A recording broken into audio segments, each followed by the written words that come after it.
கிளைமேக்ஸில் போய் இப்படி ஒரு ட்விஸ்டா அப்படின்னு சொல்லிட்டு யாருமே நினச்சி பார்த்துருக்க மாட்டாங்க. நேற்று பார்த்தீங்கன்னா ஜிடிக்கும் பஞ்சாபுக்கும் இடையே நடந்த மேட்ச்சில் பஞ்சாப் டீம் பார்த்தீங்கன்னா 3 விக்கெட் வித்தியாசத்தில் வின் பண்ணியிருக்காங்க. ஜிடி தம்ப ஜெயிக்க போகிறாங்க அப்படின்னு சொல்லிட்டு மேட்சை பார்த்த நம்மள பல பேர் நினச்சிருப்போம்.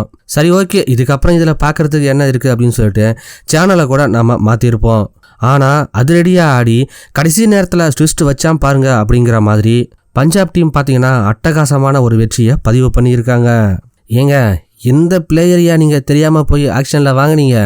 ஐபிஎல் ஆக்ஷன் அப்போ பார்த்தீங்கன்னா பஞ்சாப் டீமு ஐயோ ஏங்க நாங்கள் வாங்க வேண்டியது இந்த செஷனுக்கே கிடையாதுங்க, நாங்கள் வாங்க வேண்டியது வேற ஒரு செஷனுக்கு அப்படிங்கிற மாதிரி ஐபிஎல் ஆக்ஷனில் பயங்கரமாக பேசியிருப்பாங்க.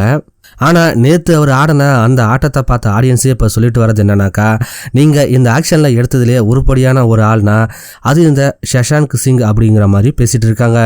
ஏன்னா நேற்று நடந்த மேட்ச்சில் இவரால் தான் அந்த பஞ்சாப் டீமே ஜெயிச்சிருக்கோம்.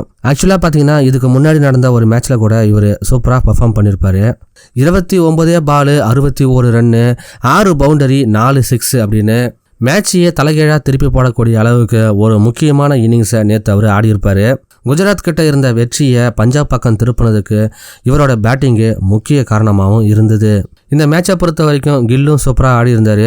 இருந்தாலும் அவருக்கு ஒரு ஏமாற்றம் அப்படின்னு தான் சொல்லணும். போட்டி முடிஞ்சதுக்கப்புறம் பார்த்தீங்கன்னா ரொம்பவே சோகமாக மாறிட்டார். ஆனால் T20 கிரிக்கெட்டை பொறுத்த வரைக்கும் எதிர்பாராததை எதிர்பாருங்கள் அப்படிங்கிற மாதிரி தாங்க. ஏன்னா எந்த நிமிஷம் எது நடக்குங்கிறது யாராலையுமே கணிக்க முடியாது. சரி ஓகே ஃப்ரெண்ட்ஸ், ஷஷாங்க் சிங்கோட இந்த ஒரு ஆட்டத்தை பற்றி நீங்கள் என்ன நினைக்கிறீங்க அப்படிங்கிற உங்களோட கருத்தை மறக்காமல் நம்மளுடைய கமெண்ட் பாக்ஸில் தெரியப்படுத்துங்க.